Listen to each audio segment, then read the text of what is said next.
Wengine tunatumia mitandao ya kijamii kuhubiri Injili, wewe unatumia kuposti upumbavu, ujinga. Yesu asifiwe. Sawa, unashindwa kusimama na maiki.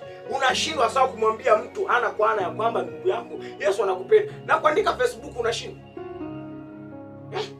Na kuandika Facebook kweli, kuposti jamani Yesu anakuita, Yesu anakupenda, unashindwa.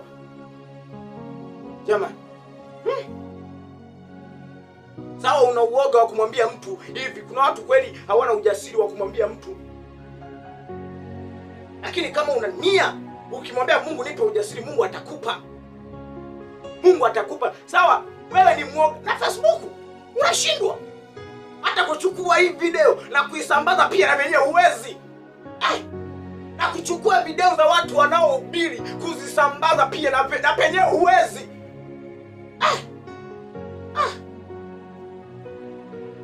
Kweli Mungu anakutegemea wewe umhubiri, umseme, umtangaze. Mungu anakutegemea wewe, lakini umekaa tu. Unaposti vitu ambavyo vieleweki. Alafu nani eti leo unajiita umeenda mbinguni? Kwenye mbingu ya nani? Kwenye mbingu ya nani? Na kuchukua hata hii video yenyewe hii kuisambaza na penyewe pia huwezi. Na penyewe unaogopa. Na penyewe unaogopa. Na kumwambia jirani yako Yesu anakuita. Yesu anakuhitaji jirani yangu. Yesu anakupenda. Na kumkaribisha kanisani pia vyote huwezi. Yaani wewe sasa ndugu yangu. Yaani wewe kama ni taji wewe unapewa taji nyeusi. Kama ni taji kule mbinguni unapewa taji nyeusi. Kama huwezi hata na kusambaza video za watu wanaohubiri pia huwezi. Na kutoa hela kwa wale watu wanaokwenda kuhubiri.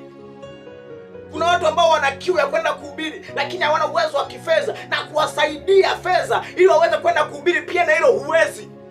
Hata buku, kwa nini unafikiri eti wahubiri wanahitaji hela kubwa eti 10,000? Mtu ukimpa hata buku bana, Mungu akubariki, endelea kuhubiri Injili. Mungu, hapo umechangia Injili. Bwana Yesu asifiwe. Lakini pia vyote huwezi. Wewe upo tu na mgoja Bwana. Siku hiyo ikifika na mgoja Bwana. Yaani wewe kila kitu huwezi. Sadaka zenyewe kutoa za Injili mpaka mchungaji asimame aanze kusomea kitabu cha Ufunuo. Usipotoa unalaniwa, sema amina. Mpaka uanze kusomewa vifungo vile vya kukuonyesha, kukutisha ndio unatoa. Hivyo ubarikiwi.